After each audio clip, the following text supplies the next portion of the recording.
السلام علیکم دوستو، آپ کو ایم آئی اردو اسٹوری میں خوش آمدید۔ پیارے دوستو، آج ایک ایسے لڑکے کی کہانی سناتے ہیں جو بڑا ہی غریب تھا اور بغداد کے ایک شہر میں رہتا تھا۔ اس کے ماں باپ مر چکے تھے۔ اس نے اپنا پیٹ بھرنے کے لیے ایک انوکھا طریقہ ڈھونڈ رکھا تھا۔ وہ دن کو ان سوداگروں کی چیزیں چراتا جو دور دراز سے اپنی چیزیں بیچنے اس کے شہر میں آتے تھے، اور رات کو مسجد کی دیوار کے ساتھ سو جاتا۔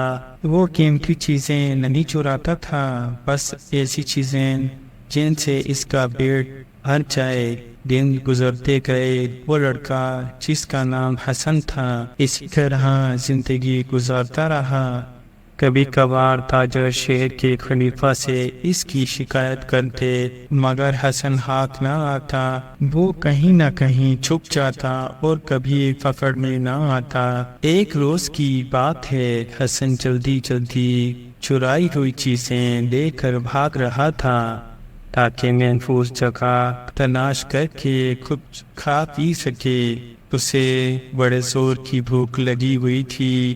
اس نے اپنی جیبوں سے ڈبل روٹیاں، پھل اور چرائی ہوئی شربت کی بوتلیں نکالی، اور اس نے ڈبل روٹی، پھل کھائے اور شربت کی بوتل سے ڈھکن اتارا ہی تھا کہ اس سے سو سو کی آوازیں آنا شروع ہو گئی، اور پھر بوتل سے دھوئیں کے گہرے بادل اٹھنا شروع ہو گئے جو اونچے ہی اڑتے چلے گئے۔ اس کی حیرانگی کی حد نہ رہی جب اس نے دیکھا کہ دھوئیں کے بادل یکلخت ایک بہت بڑے آدمی میں بدل گئے۔ اتنا لمبا تڑنگا دیو دیکھ کر حسن ایک لمحے کے لیے ڈر گیا اور کانپنے لگا۔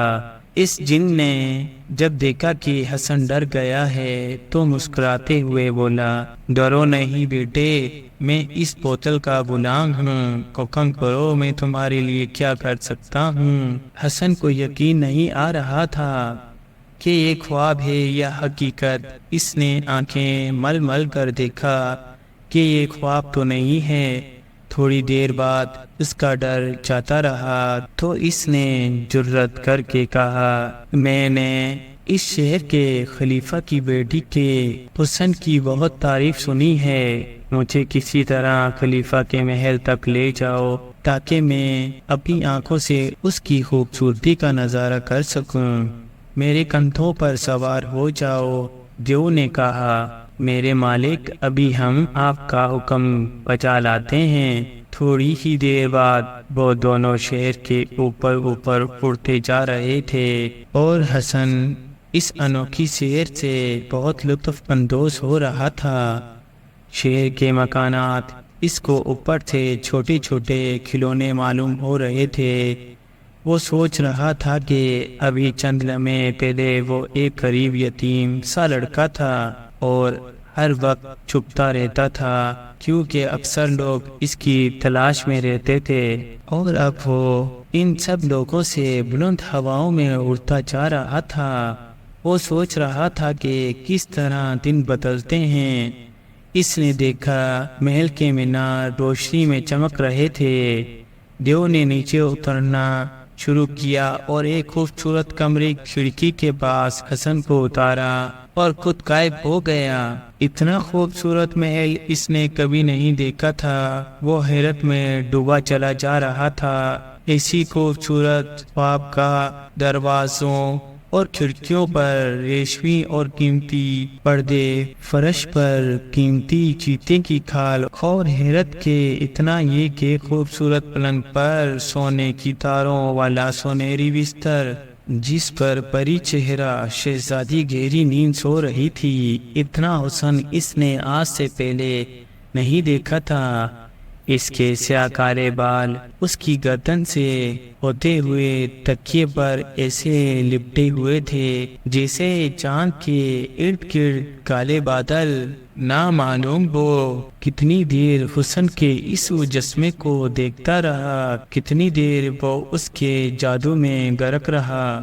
اس کو محسوس ہوا کہ وہ اس خوبصورت شہزادی کو بہت حد تک پیار کرتا ہے، مگر اچانک اس کو یاد آ گیا وہ تو ایک یتیم غریب لڑکا ہے، اس کے کپڑے پھٹے پرانے ہیں، وہ کس طرح اس شہزادی کو حاصل کر سکتا ہے۔ وہ جلدی سے پیچھے مڑا تاکہ شہزادی کے جاگنے سے پہلے کہیں چھپ جائے، مگر جیسے ہی وہ مڑا میز سے ٹکرا گیا اور شہزادی ایک دم جاگ اٹھی۔ ڈرو نہیں خوبصورت شہزادی، میں حسن ہوں، میں صرف تمہیں ایک نظر دیکھنا چاہتا ہوں، میں تمہیں کوئی نقصان نہیں پہنچاؤں گا۔ حسن نے کہا، یہاں سے جلدی سے بھاگ جاؤ، نہیں تو میرے محافظ تمہیں جان سے مار دیں گے۔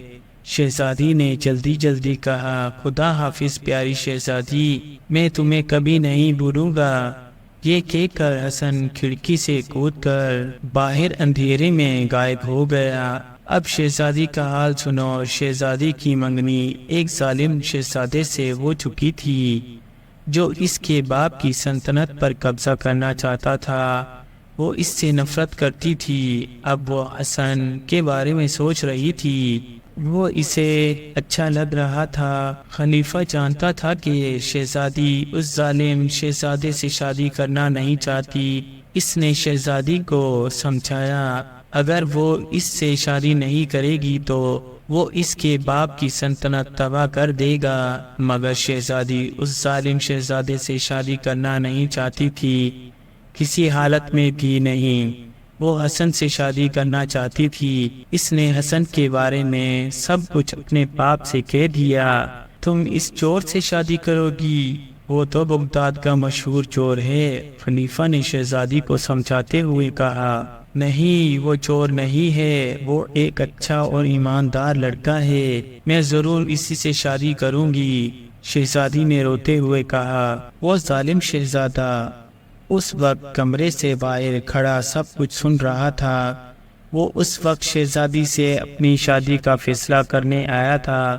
جب اس نے فیصلہ سنا تو آگ بگولا ہو گیا اور بولا، تم ایک چور سے شادی کرو گی؟ میں اس بدمعاش کو قتل کر دوں گا، کیونکہ تم ایک گندے کیڑے کو مجھ سے بہتر سمجھتی ہو۔ نہیں، تم اسے کچھ نہیں کہو گے۔ شہزادی نے عاجزی سے کہا، کچھ نہیں کہوں گا، میں تو اس کو جان سے مار دوں گا۔ اس نے زور سے کہکا لگایا اور کمرے سے باہر نکل گیا۔ پھر کیا ہوا؟ یکدم ہوا کا ایک تیز جھونکا آیا، بھاری پردے زور سے ہلنے لگے اور دروازے سے ایک خوبصورت جوان لڑکا جس نے بہت قیمتی ریشمی لباس پہن رکھا تھا آگے بڑھا۔ وہ حسن تھا جو اس لباس میں بے حد خوبصورت لگ رہا تھا۔ شہزادی نے اس کو پہچان لیا۔ اس نے بڑھ کر اس کا استقبال کیا۔ محل کے سارے لوگ حیران ہو رہے تھے کیونکہ حسن کے پیچھے ایک لمبا تڑنگا جن کھڑا تھا جو کہ بوتل کا غلام تھا۔ میں حسن ہوں اور اس خوبصورت شہزادی سے شادی کرنے آیا ہوں، حسن نے یہ کہا اور خلیفہ کے تخت کی طرف بڑھا، مگر ظالم شہزادہ غصے سے کانپنے لگا اور زور سے گرجا، محافظو، پکڑو اسے، یہ چور ہے، بغداد کا چور، بھاگو پکڑو۔ محافظ جیسے ہی آگے بڑھے، ظالم شہزادہ جس کا نام سلیم تھا اپنی تلوار لے کر آگے بڑھا، مگر بوتل کا غلام سب کچھ دیکھ رہا تھا، وہ بھی آگے بڑھا۔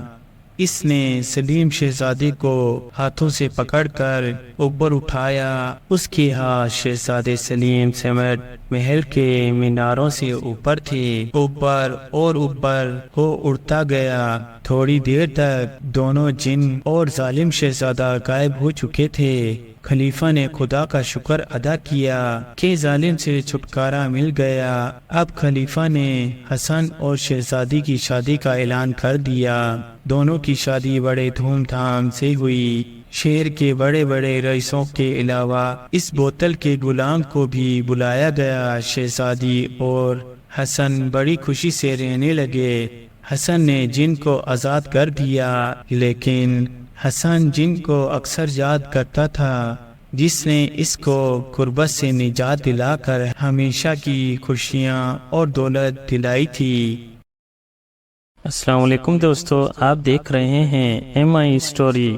ایک دن شام کے وقت ایک ڈھول والا سمندر کے کنارے ٹہل رہا تھا۔ ٹہلتے ٹہلتے اس کی نظر ایک ڈبیا پر پڑی جو سمندر کے کنارے ریت میں گری ہوئی تھی۔ ڈھول والے نے ڈبیا کو اٹھا لیا اور جیب میں رکھ کر گھر کی طرف چلتا بنا۔ ڈبیا دیکھنے میں بہت ہی معمولی تھی، اس نے پھر اس کے بارے میں کچھ نہ سوچا اور گھر پہنچ کر چپ چاپ سو گیا۔ جب رات آدھی کے قریب گزری تو آواز آئی، ڈھول والے، ڈھول والے، اور ڈھول والے۔ بیچارہ ڈھول والا جاگ پڑا۔ اس کی سمجھ میں کچھ نہ آیا کہ اتنی رات گئے کون اسے پکار رہا ہے۔ کمرے میں اندھیرا بھی کافی تھا اور آواز بھی پہچانی ہوئی نہ تھی، اس لیے نہ تو وہ کچھ دیکھ ہی سکتا تھا اور نہ ہی سمجھ سکا۔ ہکا بکا ہو کر چاروں طرف تاکنے لگا اور گھبراہٹ میں بولا، کون ہو؟ کیا چاہیے؟ کیا چاہتے ہو؟ ڈبیا اور میرا چمبر جو ڈبیا میں بند ہے دے دو۔ ڈبیا سمندر کے کنارے پڑی تھی جو تم اٹھا لائے ہو۔ یہ آواز کسی قدر درد میں ڈوبی ہوئی سنائی دی۔ ڈھول والے نے کہا، اچھا میں واپس دے دوں گا، لیکن یہ تو بتاؤ کہ تم کون ہو؟ میں ایک بادشاہ کی لڑکی ہوں۔ مجھے ایک جادوگرنی نے پہاڑ کی گفا میں قید کر رکھا ہے۔ کبھی وہ مجھے طوطے کی شکل بنا کر رکھتی ہے، کبھی کسی اور شکل میں۔ مجھے صرف ہفتے میں ایک بار سمندر تک آنے کی اجازت ہے۔ آج میں نہانے آئی تھی، کپڑے میں نے ڈبیاں میں بند کر رکھے تھے۔ اتنی دیر میں تم پہنچے اور اٹھا لائے۔ میری دوسری سہیلیاں اڑ کر چلی گئی لیکن میں نہیں جا سکی۔ آج مجھے بڑی سخت سزا نہیں ملے گی اور جتنی دیر ہوتی جائے گی اتنی ہی زیادہ سزا ملے گی۔ ڈھول والے نے جیب میں ہاتھ ڈالا اور ڈبیاں نکال کر دے دی۔ شہزادی تیزی سے بھاگنے لگی۔ ڈھول والے نے پکار کر کہا، ٹھہرو، شاید میں تمہاری کچھ مدد کر سکوں۔ شہزادی، لیکن پہاڑ پر چڑھنا بڑا مشکل کام ہے اور اگر چڑھ جاؤ گے تو اتر نہیں سکتے۔ جادوگرنی بڑی ظالم ہے، تمہیں پتھر کا ایک ٹکڑا بنا دے گی اور تم ہمیشہ دھوپ میں جلا کرو گے۔ ڈھول والا، دیکھا جائے گا، تم مجھے راستہ بتاؤ، پہاڑ کس جگہ پر ہے؟ شہزادی، یہاں سے پورب کی طرف 1 مہینے کے راستے پر ایک بڑا گھناؤنا جنگل ہے، اس بیچ میں یہ پہاڑ واقع ہے۔ پہاڑ کے چاروں طرف دیووں کی آبادی ہے، بس اس سے زیادہ کچھ نہیں کہہ سکتی۔ اتنا کہہ کر شہزادی روتی پیٹتی اپنی قید خانے کی طرف چلی گئی۔ ڈھول والا رات بھر نہ سو سکا، وہ شہزادی کو چھڑانے کی ترتیبیں سوچتا رہا۔ دوسرے دن صبح ہوتے ہی ڈھول والا جنگل کی طرف روانہ ہو گیا۔ جب وہ جنگل میں جا پہنچا تو اس نے اپنا ڈھول زور زور سے بجانا شروع کر دیا۔ پہاڑ، جنگل ڈھول کی آواز سے گونج اٹھا۔ تمام جانور ڈھول کی آواز سے بوکھلا گئے۔ چڑیاں ادھر ادھر دوڑنے لگی۔ تھوڑی دیر بعد ایک دیو جو گہری نیند میں سو رہا تھا گڑبڑا کر اٹھا اور ڈھول والے کی طرف غصے میں یہ کہتا ہوا دوڑا، کم بخت، تو نے مجھ کو میٹھی نیند سے جگا دیا، پتلا تو یہاں ڈھول کیوں بجا رہا ہے؟ ڈھول والا، میں ڈھول اس لیے بجا رہا ہوں تاکہ ہزاروں آدمی جو میرے پیچھے آ رہے ہیں وہ راستہ پا سکیں، میں سب کا سردار ہوں۔ ڈھول کی آواز پر میری ساری فوج پیچھے آ رہی ہے۔ جو اس جنگل میں تمہاری فوج آنے کی ضرورت کیا ہے؟ یہ جنگل ہم لوگوں کا ہے اور ہم لوگ اس کے بادشاہ ہیں۔ ڈھول والا، ہاں، میری فوج اسی لیے آ رہی ہے کہ تمہاری بادشاہی چھینے۔ تم نے سارے جنگل پر قبضہ کر رکھا ہے، انسان، حیوان سب تم سے عاجز ہیں۔ آج کا دن تمہاری زندگی کا آخری دن ہے۔ ڈھول والا، خیریت چاہتے ہو؟ سامنے سے ہٹ جاؤ ورنہ ہمارے کمان کا ایک تیر تمہاری جان لینے کے لیے کافی ہے۔ دیو یہ بات سن کر ڈرا اور اتنا ڈرا کہ اس کے منہ سے آواز نکلنا مشکل ہو گئی، تھر تھر کانپنے لگا۔ پیچھے کی طرف ہٹا اور بھاگنے لگا۔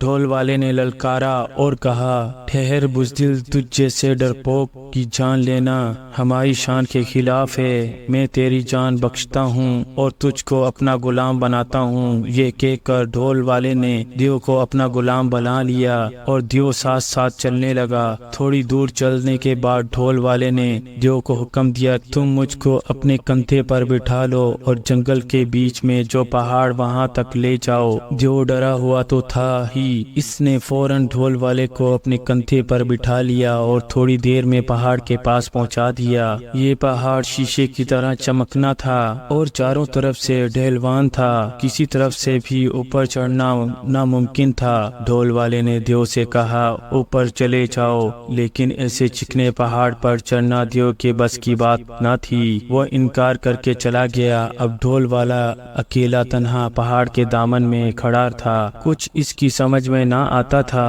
کہ کیا کرے۔ آخر حیران و پریشان ہو کر وہ اپنا ڈھول زور زور سے پیٹنے لگا۔ ڈھول کی آواز سے ایک بار پھر سارا جنگل کھلبلی مچ گئی۔ تمام جانور ادھر ادھر دوڑنے پھرنے لگے۔ تھوڑی دیر بعد دو آدمی کچھ دور کھڑے نظر آئے۔ ڈھول والا ان کے قریب گیا۔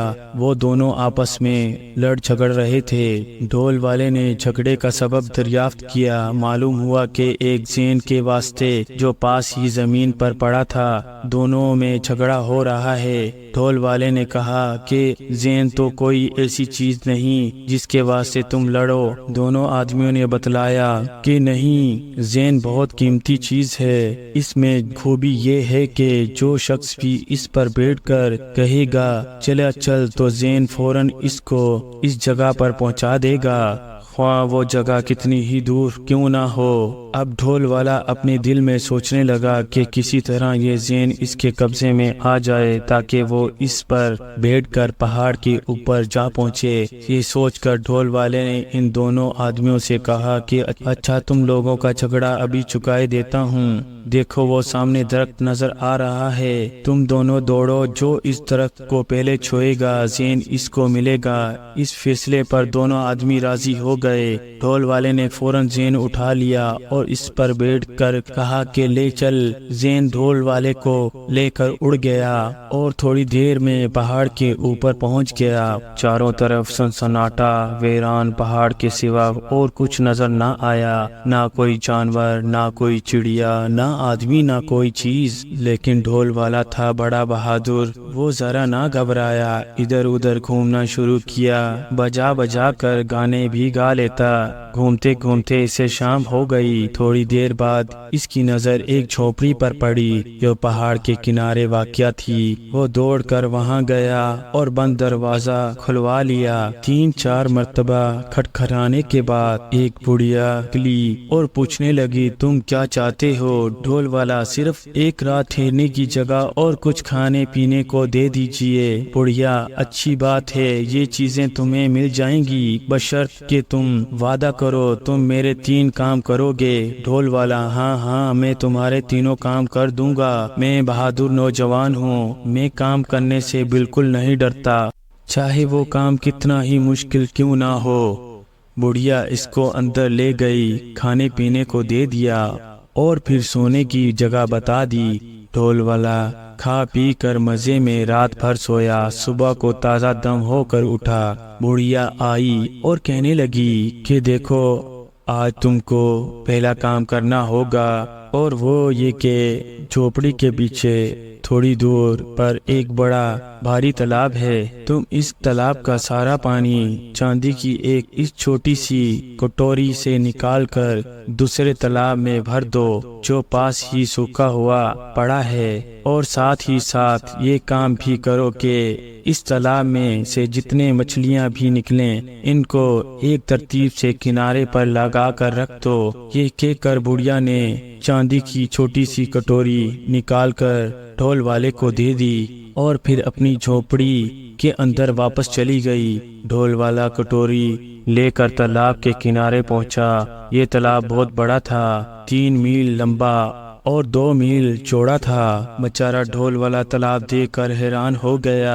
اس کی سمجھ میں کچھ نہ آیا کہ اتنے بڑے تالاب کا پانی دن بھر میں کیسے خالی کرے گا۔ اگر وہ چاندی کی کٹوری سے تالاب کا پانی نکالنا شروع کرے گا تو ساری زندگی میں بھی خالی نہیں ہو سکتا۔ بیچارہ فکر میں ڈوبا ہوا اداس ہو کر بیٹھ گیا۔ بیٹھے بیٹھے اسے نیند آنے لگی اور وہ سر کے نیچے ہاتھ رکھ کر سو گیا۔ جب اسے سوتے ہوئے 12 بج گئے اور سورج سر پر چمکنے لگا تو ایک لڑکی ہاتھ میں کھانے کی تھیلی لیے ہوئے چھم چھم کرتی ہوئی اس کے پاس آئی اور کہنے لگی، اٹھ اے نوجوان اور کھانا کھا لے۔ ڈھول والا یہ آواز سن کر جاگ گیا۔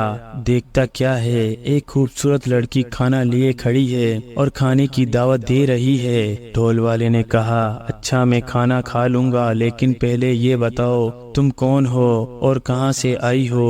لڑکی نے کہا، یہ باتیں تم بعد میں پوچھنا، پہلے یہ بتاؤ کہ تم اس پہاڑ پر کس کے لیے آئے ہو اور اس دھوپ میں تالاب کے کنارے کیوں بیٹھے ہوئے ہو؟ ڈھول والا، میں ایک شہزادی کو قید سے چھڑانے آیا ہوں جس کو جادوگرنی نے یہاں پر قید کر رکھا ہے۔ میں بڑی مشکل سے کسی طرح اس پہاڑ پر چڑھا ہوں۔ پاس ہی ایک جھونپڑی ہے جس میں ایک بڑھیا رہتی ہے۔ اس بڑھیا نے 3 کام میرے سپرد کیے ہیں۔ آج پہلا کام مجھے یہ دیا ہے کہ اس تالاب کا پانی نکال کر دوسرے تالاب میں بھرو اور تمام مچھلیوں کو ایک ترتیب سے لگاؤ۔ بڑھیا کا یہ حکم، شام تک یہ کام ختم ہو جانا چاہیے۔ میں سخت پریشان ہوں، یہ کس طرح ہوگا؟ جب یہ پہلا کام اتنا مشکل ہے تو نہ جانے دوسرے کام کتنے مشکل ہوں گے۔ لڑکی، گھبراؤ نہیں، تم کھانا کھاؤ اور آرام سے سو جاؤ۔ جب تم سو کر اٹھو گے تو یہ کام پورا ہو جائے گا۔ ڈھول والے کو لڑکی کی بات سے تسلی ہوئی۔ اس نے کھانا کھایا اور پھر سو گیا۔ جب وہ سو گیا تو لڑکی نے اپنی انگوٹھی نکالی، فوراً 4 دیو حاضر ہو گئے۔ لڑکی نے حکم دیا کہ اس تالاب کا پانی نکال کر دوسرے تالاب میں بھر دو اور تمام مچھلیوں کو کنارے پر ترتیب سے لگا کر رکھ دو۔ 4 دیو نے مل کر منٹوں میں یہ کام کر دیا۔ سحر کے وقت تک ڈھول والا سو کر اٹھا۔ اس نے دیکھا کہ تالاب خالی ہو چکا ہے اور تمام مچھلیاں ترتیب سے لگی ہوئی ہیں۔ صرف ایک مچھلی کنارے پر پڑی تھی۔ اشارہ کر کے کہا، یہ مچھلی الگ کیوں پڑی ہوئی ہے؟ تو فوراً اس کو اٹھا کر بڑھیا کے منہ دے مارنا اور کہنا، شیطان کی بچی جادوگرنی، یہ تیرے لیے ہے۔ یہ کہہ کر چھم چھم کرتی ہوئی غائب ہو گئی۔ شام کے وقت بڑھیا آئی، دیکھا کہ تالاب خالی ہو چکا ہے اور مچھلیاں کنارے پر ترتیب سے رکھی ہوئی ہیں۔ صرف ایک مچھلی الگ پڑی ہوئی ہے۔ بڑھیا نے اس مچھلی کی طرف اشارہ کر کے پوچھا کہ یہ مچھلی کیوں الگ پڑی ہوئی ہے؟ ڈھول والے نے فوراً اس کو اٹھا کر بڑھیا کے منہ دے مارا اور کہا کہ شیطان کی بچی جادوگرنی، یہ تیرے لیے ہے۔ بڑھیا خاموش رہی اور ڈھول والے کے اس کارنامے پر تعجب کرتی رہی۔ دوسرے دن صبح کو بڑھیا نے پھر ڈھول والے کو بلوایا اور کلہاڑی دے کر کہا کہ سارے جنگل کاٹ دو اور تمام درختوں کے کٹے باندھ کر ایک ترتیب سے لگا دو۔ شام تک یہ کام ختم ہو جانا چاہیے۔ ڈھول والا کلہاڑی لے کر جنگل میں گیا۔ غریب کی سمجھ میں کچھ نہ آیا کہ کس طرح اس کام کو ختم کرے گا۔ اسی سوچ میں بیٹھا ہی تھا کہ وہی خوبصورت لڑکی چھم چھم کرتی ہوئی اس کے پاس آئی اور کہنے لگی، نوجوان مسافر، لے کھانا کھاؤ۔ ڈھول والا اٹھا اور اپنے سامنے اسی لڑکی کو دیکھ کر خوش ہو گیا اور آج کا کام لڑکی سے بیان کیا۔ لڑکی نے کہا، تم بالکل نہ گھبراؤ، کھانا کھا کر سو جاؤ۔ جب تم سو کر اٹھو گے تو جنگل کٹ جائے گا۔ ڈھول والے نے کھانا کھایا اور سو گیا۔ لڑکی نے فوراً اپنی انگوٹھی نکال کر رگڑی، 4 دیو حاضر ہو گئے۔ لڑکی نے حکم دیا کہ سارا جنگل فوراً کاٹ ڈالو، گٹھیاں باندھ کر رکھ دو۔ 4 دیو نے فوراً یہ کام ختم کر دیا۔ سپیر کے قریب جب ڈھول والا اٹھا تو لڑکی نے کہا کہ دیکھو، تمام جنگل کٹ چکا ہے اور گٹھڑیاں ترتیب سے سے لگی ہوئی ہیں، صرف ایک شاخ الگ پڑی ہے۔ اگر بڑھیا پوچھے کہ یہ شاخ الگ کیوں پڑی ہوئی ہے تو فوراً شاخ بڑھیا کے منہ پر دے مارنا اور کہنا کہ شیطان کی بچی جادوگرنی، یہ تیرے لیے ہے۔ شام کے وقت بڑھیا آئی اور تمام جنگل کو کٹا دیکھ کر تعجب ہوا۔ وہ شاخ جو دوسروں سے الگ پڑی ہوئی تھی، بڑھیا نے اس کے بارے میں سوال کیا۔ ڈھول والے نے فوراً اس شاخ کو اٹھایا اور کہا کہ شیطان کی بچی جادوگرنی، یہ تیرے لیے ہے۔ بڑھیا خاموش ہی رہی اور لڑکے کے کارنامے پر تعجب کرتی ہوئی اپنی جھونپڑی میں چلی گئی۔ تیسرے دن پھر بڑھیا ڈھول والے کے پاس آئی اور کہنے لگی، آج تم کو آخری کام کرنا ہے، اگر اس کام کو پورا کر لو تو میں تم کو آزاد کر دوں گی اور تم کو اختیار ہوگا کہ جہاں چاہو جا سکو۔ کام یہ ہے کہ ان تمام گٹھوں کو ایک ڈھیر بناؤ اور اس میں آگ لگا دو۔ یہ کام بھی شام تک ختم ہو جانا چاہیے۔ سارے جنگل کی لکڑیوں کا ایک ڈھیر جمع کرنا ایک آدمی کے بس کا کام نہیں تھا۔ ڈھول والا پھر فکر میں ڈوبا رہا اور جنگل میں بیٹھ گیا۔ تھوڑی دیر بعد اسے نیند آ گئی۔ جو ہی سویا تھا وہی لڑکی چھم چھم کرتی ہوئی کھانا لیے آئی۔ ڈھول والے نے اس کو آج کا کام بتایا۔ لڑکی نے اسے پھر اطمینان دلایا اور کہا، تم کھانا کھا کر سو جاؤ، سہ پیر تک سب کچھ مکمل ہو جائے گا۔ ڈھول والا کھانا کھا کر سو گیا۔ سہ پیر کو اٹھا تو دیکھا تمام جنگل کی لکڑیاں ایک ڈھیر کی شکل میں جمع ہو گئی تھی اور اس میں آگ لگی ہوئی تھی۔ شعلے اٹھ اٹھ کر آسمان کو چھو رہے تھے۔ لڑکی نے ڈھول والے سے کہا کہ دیکھو، بڑھیا تم سے جو کچھ کہے اس کو یوں ہی بہادری سے کرنا اور ذرا بھی نہ ڈرنا۔ اگر ڈر گئے تو اس آگ کے شعلے میں تم کو جلا کر خاک کر دے گی۔ بڑھیا تم سے کہے گی کہ تم آگ ایک لکڑی ایسی ہے جو نہیں جلے گی، اس کو نکال کر لاؤ۔ تم بغیر کسی ڈر کے دیکھتے شعلے میں کود جانا اور اس کو نکال لاؤ۔ وہ لکڑی میں ہوں اور میں ہی وہ شہزادی ہوں جس کے کپڑے تم اٹھا کر سمندر کے کنارے سے لے گئے تھے۔ تم جیسے ہی لکڑی باہر نکال کر آنا، فوراً زور سے لکڑی کو پٹک دینا۔ اس وقت تمہاری پھرتی اور بہادری کی ضرورت ہوگی، یعنی یہ کہ جیسے ہی مجھے شہزادی کی شکل میں دیکھنا، فوراً بڑھیا کے دونوں بازو پکڑ کر اوپر اٹھا لینا اور زور سے ان شعلوں کے بیچ میں پھینک دینا تاکہ وہ جل کر راکھ ہو جائے۔ جس کو تم بڑھیا کہتے ہو وہی جادوگرنی ہے جس نے مجھے قید کر رکھا ہے۔ اگر تم ذرا بھی ڈرے یا ہچکچائے تو یاد رکھو وہ بڑھیا ہم سب کو کھا جائے گی۔ یہ کہہ کر لڑکی غائب ہو گئی۔ شام کے قریب بڑھیا آئی۔ اس نے دیکھا کہ سارا جنگل ایک آگ کا شعلہ بنا ہوا ہے۔ ڈھول والے سے کہا، جاؤ، اس شعلے کے بیچ میں ایک لکڑی پڑی ہوئی ہے جو نہیں جلے گی، اس کو اٹھا لاؤ۔ ڈھول والا بغیر کسی جھجک کے دھکتی ہوئی آگ میں کود گیا اور لکڑی اٹھا کر باہر لے آیا۔ باہر آتے ہی اس لکڑی کو زمین پر دے مارا اور شہزادی کھڑی ہو گئی۔ پھر اس نے نہایت ہی تیزی سے بڑھیا کو پکڑ کر آگ کے اندر جھونک دیا جو جل کر خاک ہو گئی۔ اب ڈھول والا اور شہزادی دونوں آزاد تھے۔ شہزادی نے ڈھول والے سے گھر جانے کے لیے کہا۔ دونوں زین پر بیٹھ کر فوراً شہزادی کے محل میں پہنچ گئے۔ بادشاہ اور رانی کو شہزادی کی دوبارہ واپسی کی بہت زیادہ خوشی ہوئی۔ بادشاہ نے ڈھول والے سے شہزادی کی السلام علیکم دوستو، آپ دیکھ رہے ہیں MI اسٹوری۔ انگرو بڑے اطمینان سے ایک بحری جہاز پر سفر کرتا ہوا سمندر کے درمیان واقع دور ایک جزیرے کی طرف جا رہا تھا۔ یہ مسافر بردار جہاز تھا۔ انگرو کے ساتھ اس جہاز میں اور بھی بے شمار مسافر سوار تھے، کیونکہ اس جہاز نے اس جزیرے کے قریب سے گزرنا تھا، اس لیے منگو اس جہاز میں سوار ہو گیا تھا اور جہاز کے کپتان نے اس سے وعدہ کیا تھا وہ اسے جزیرے پر اتار دے گا۔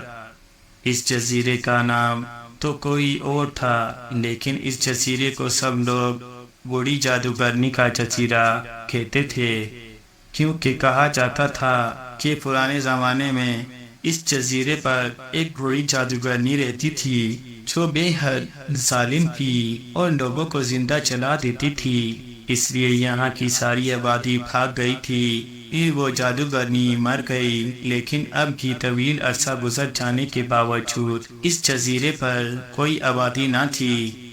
وہ ویران تھا، کیونکہ لوگوں کے مطابق اب بھی بوڑھی اور ظالم جادوگرنی کی روح اس جزیرے پر رہتی ہے، اور جو بھی اس جزیرے پر جاتا تھا وہ رات پڑتے ہی مر جاتا تھا۔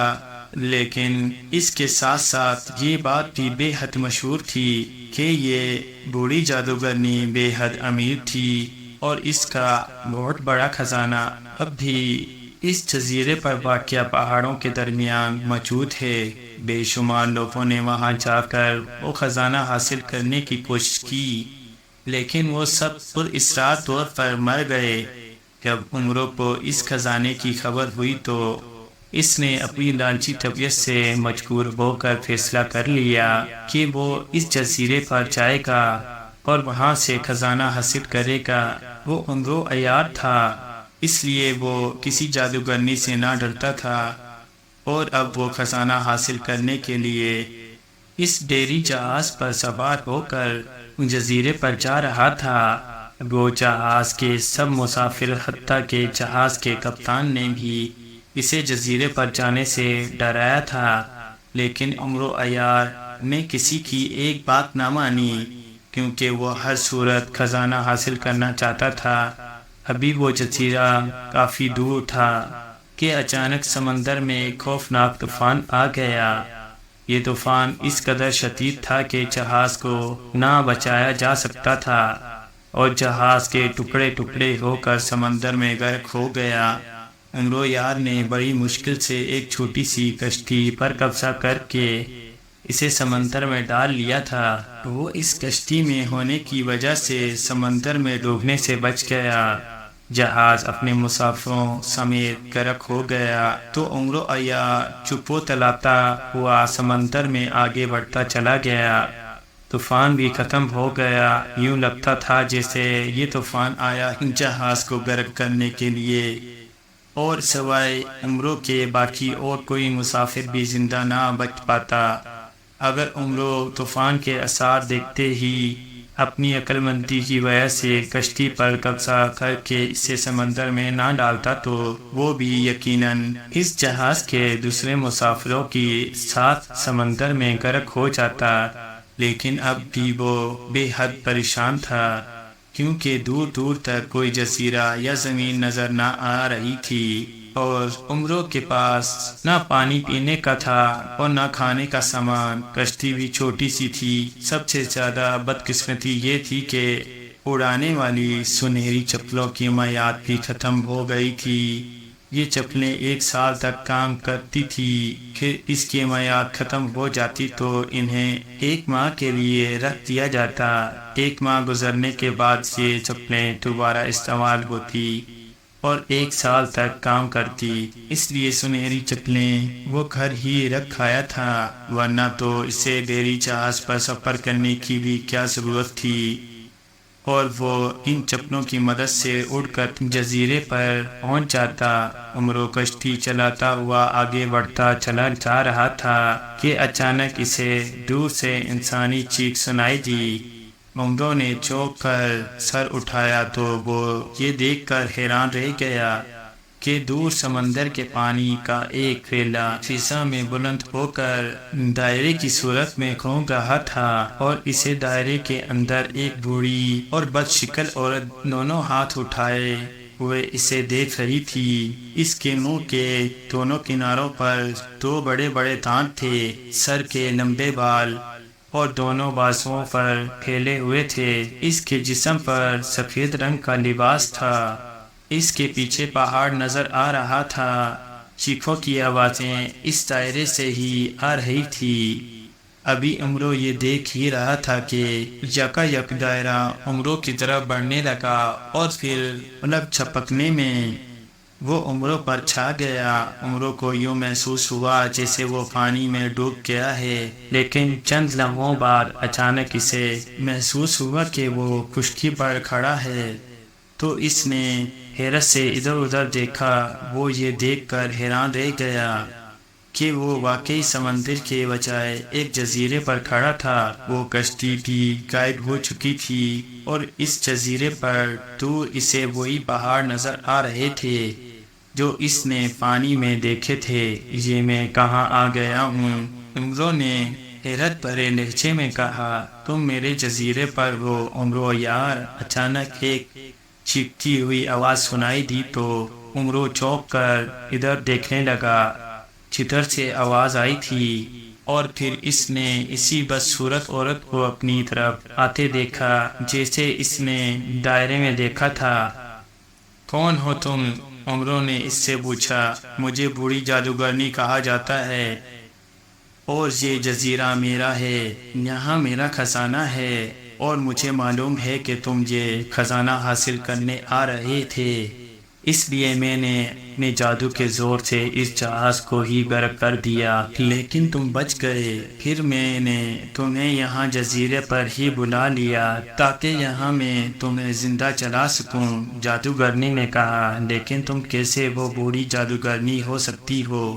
اس کے متعلق تو مجھے بتایا گیا ہے کہ وہ بوڑھی اور انتہائی بدصورت جادوگرنی تھی، جبکہ تم تو ابھی جوان ہو اور خوبصورتی میں بھی کسی سے کم نہیں۔ تمہارے یہ ریشم جیسے لمبے لمبے بال، تم کیسے وہ ہو سکتی ہو؟ عمرو نے فوراً ہی اپنی عیاری شروع کرتے ہوئے اس بوڑھی جادوگرنی کی تعریفیں کرنا شروع کر دی تو بوڑھی کے چہرے پر حیرت کے تاثر ابھر آئے۔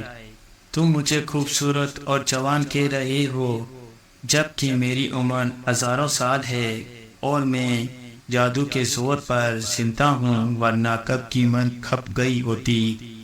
اور مجھے تو سب بدصورت اور ظالم کہتے ہیں۔ بوڑھی جادوگرنی نے حیرت بھرے لہجے میں کہا، جو کہتے ہیں وہ بالکل غلط کہتے ہیں، تم خوبصورت ہو اور جوان بھی۔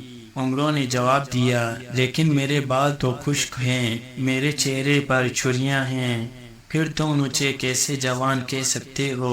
بوڑھی جادوگرنی نے کہا، یہ معمولی باتیں ہیں، میں حکیم الحکمہ ہوں، دنیا کا سب سے بڑا حکیم۔ میرے پاس ایک نسخہ ہے کہ جس کے لگاتے ہی تمہارے بال انتہائی خوبصورت اور چمکدار ہو جائیں گے، تمہارے چہرے پر موجود جھریاں بھی ختم ہو جائیں گی، تمہارا یہ دبلا پتلا جسم بھر جائے گا اور تم اس قدر خوبصورت ہو جاؤ گی کہ پرستان کی شہزادی بھی تمہارے سامنے بدصورت نظر آنے لگے گی۔ خواجہ عمرو نے اسے چکر دیتے ہوئے کہا، ایسا ہو سکتا ہے؟ بوڑھی جادوگرنی نے کہا تو عمرو دل ہی دل میں ہنس پڑا، کیونکہ اب اسے معلوم ہو گیا تھا کہ یہ بوڑھی جادوگرنی اس کی عیاری کے جال میں پوری طرح پھنس گئی ہے۔ ہاں کیوں نہیں، ابھی اس کا تجربہ ہو جائے گا، لیکن میری ایک شرط ہے، اور وہ شرط یہ ہے کہ تم یہ بتاؤ کہ تمہاری جان کس میں ہے۔ عمرو نے کہا تو بوڑھی جادوگرنی چونک پڑی، اس کے چہرے پر غصے کے تاثرات ابھر آئے تھے۔ تم کیوں پوچھ رہے ہو؟ اس کا مطلب ہے کہ تم میرے ساتھ عیاری کر رہے ہو۔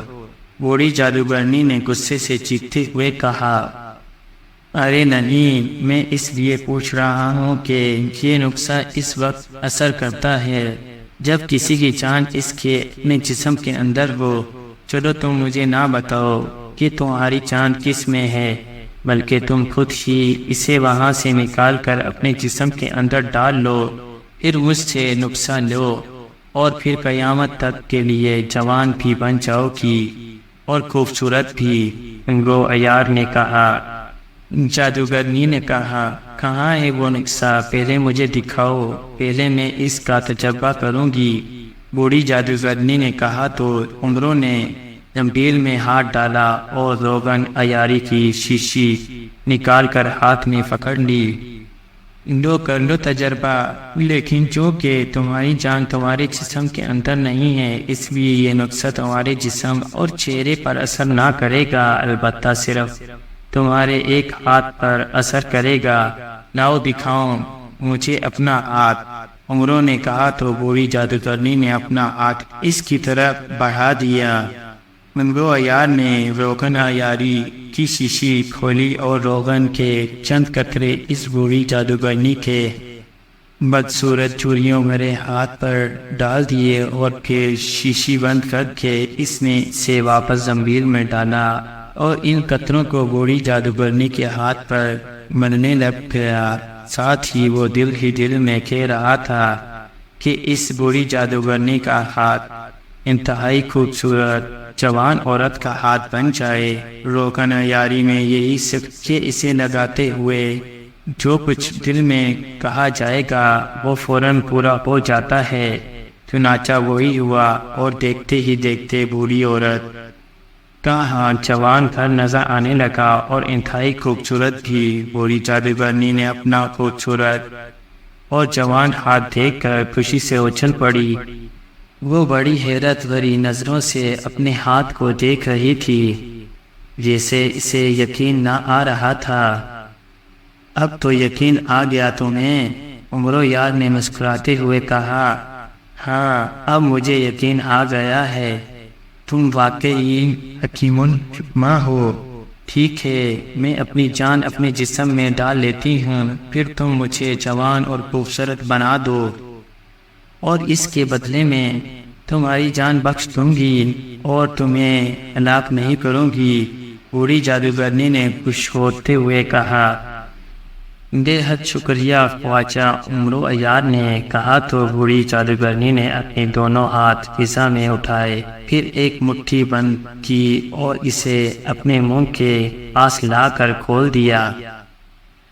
لو، اب میری جان میرے جسم کے اندر آ گئی ہے، اب دو مجھے نقصان، جادوگرنی نے کہا۔ ابھی لو، لیکن وہ تمہارا خزانہ کہاں ہے؟ وہ تو دکھاؤ، امرو نے کہا۔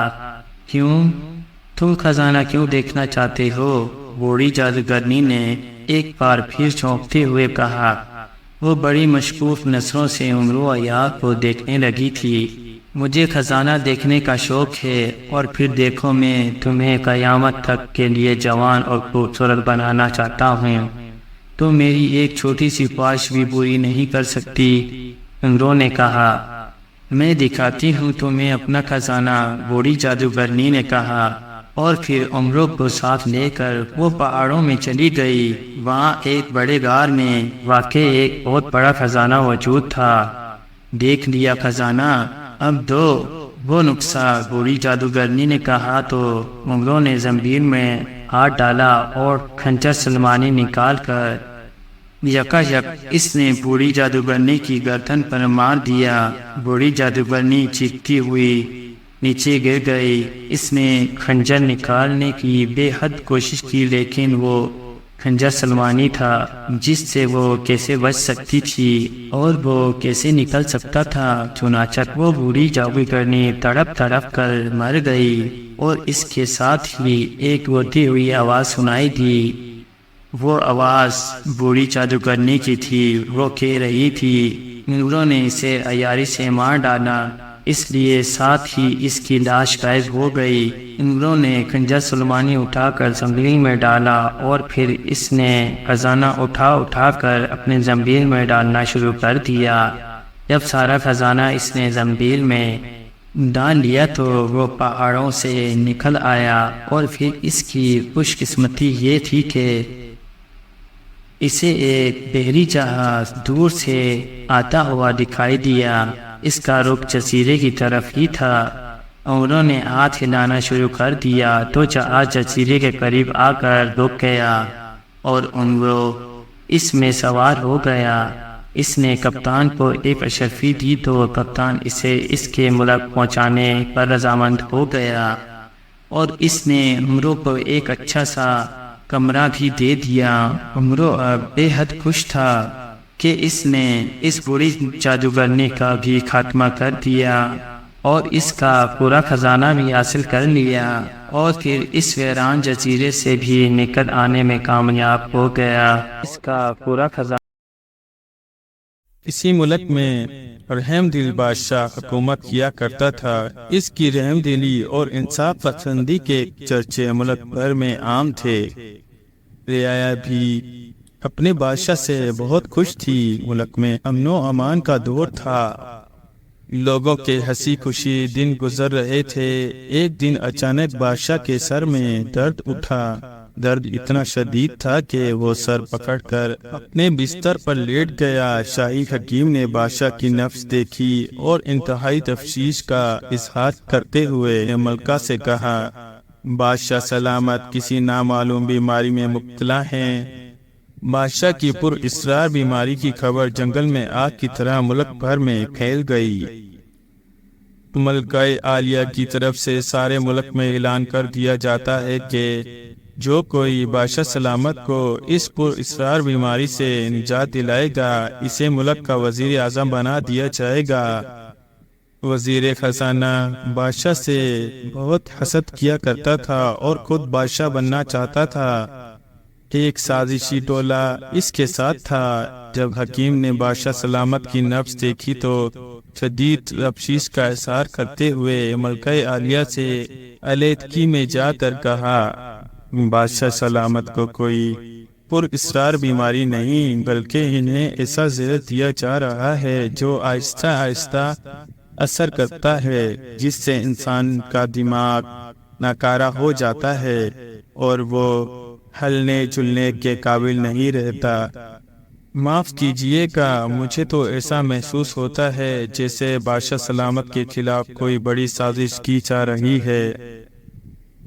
ملکہ عالیہ نے حکیم صاحب کی بات غور سے سننے کے بعد اس کا شکریہ ادا کیا اور کہا، آپ جلد از جلد بادشاہ سلامت کا علاج شروع کریں، میں اس معاملے کو دیکھتی ہوں۔ حکیم نے کہا، زہر کا اثر ختم کرنے کی ایک نایاب جڑی بوٹی ہے جو صرف کالے پہاڑوں کے دامن میں پائی جاتی ہے، مجھے وہاں پہنچنے میں 15 دن لگیں گے۔ ملکہ عالیہ نے کچھ دیر سوچنے کے بعد کہا، میرے ذہن میں ایک ترتیب آ رہی ہے جس سے سانپ بھی مر جائے اور لاٹھی بھی نہ ٹوٹے۔ کیوں نہ ہم بادشاہ سلامت کو بھی اپنے ساتھ کالے پہاڑوں کی طرف لے چلیں، اس سے بادشاہ سلامت کی آب و ہوا بھی تبدیل ہو جائے گی اور ہمارا قیمتی وقت بھی بچے گا۔ روانگی سے پہلے راستے میں اپنے وفادار سپاہی مورچوں میں بٹھا دیے گئے۔ سازشی لوگ بادشاہ کو چند آدمیوں کے ساتھ دیکھ کر حملہ ضرور کریں گے، اور جیسے ہی وہ حملہ کریں گے ہمارے سپاہی پیچھے سے ان پر حملہ کر دیں گے۔ ملکہ عالیہ، آپ کی اسکیم بڑی زبردست ہے، اس سے سازشی لوگ آسانی سے بے نقاب ہو جائیں گے۔ حکیم صاحب، سازش بے نقاب ہونے تک آپ ہماری وفادار سپاہیوں کی حفاظت میں رہیں گے۔ انتظامات ہوتے ہی ملکہ عالیہ نے کالے پہاڑوں کی طرف روانگی کا اعلان کر دیا۔ شاہی سواری میں حکیم صاحب کے علاوہ بہت کم لوگوں کو لیا گیا تھا۔ وزیر خزانہ یہ اعلان سن کر بہت خوش ہوا اور اپنے حامیوں سے کہنے لگا، مبارک ہو، ملکہ عالیہ نے ہماری مشکل آسان کر دی۔ اب ہم شاہی سواری پر حملہ کر کے ملک پر قبضہ کر لیں گے۔ شاہی سواری وادی سے نکل کر جنگل سے گزر رہی تھی۔ وزیر خزانہ کے ایک جاسوس نے، جو شاہی سواری میں شامل تھا، موقع پاتے ہی لال رنگ کے غبارے فضا میں چھوڑ دیے گئے۔ وزیر اسی اشارے کا منتظر تھا۔ اس نے فوراً اپنے لشکر کو غبارے کی سمت بڑھنے کو کہا۔ تھوڑی ہی دیر بعد وزیر خزانہ اور اس کے ساتھی چاروں طرف سے گھیرنے لگے۔ ابھی وہ ٹھیک سے شاہی سواری کا جائزہ بھی لے نہ پائے تھے، ان پر چاروں طرف سے تیر برسنے لگے۔ تیروں کی بارش اتنی شدید تھی کہ کسی کو سنبھلنے کا موقع نہ ملا۔ شاہی فوج جو جنگل میں چھپی ہوئی تھی چاروں طرف پھیل چکی تھی۔ وزیر خزانہ بدحواسی میں ادھر ادھر بھاگ رہا تھا۔ اتنے میں سپہ سالار تیزی سے اس کی طرف آیا۔ اسے دیکھتے ہی وزیر خزانہ معافیا مانگنے لگا، مجھے معاف کر دو، مجھ سے بہت بڑی غلطی ہو گئی۔ تمہاری سزا یا معافی کا فیصلہ تو عدالت کرے گی، فی الحال تو عوام کا فیصلہ سن لو۔ مطالبہ یہ تھا کہ اور شاہی لشکر دوبارہ شہر میں داخل ہوا۔ عوام نے وزیر خزانہ کو پکڑ کر اس کے منہ پر کالک مل دی اور گدھے پر سوار کر کے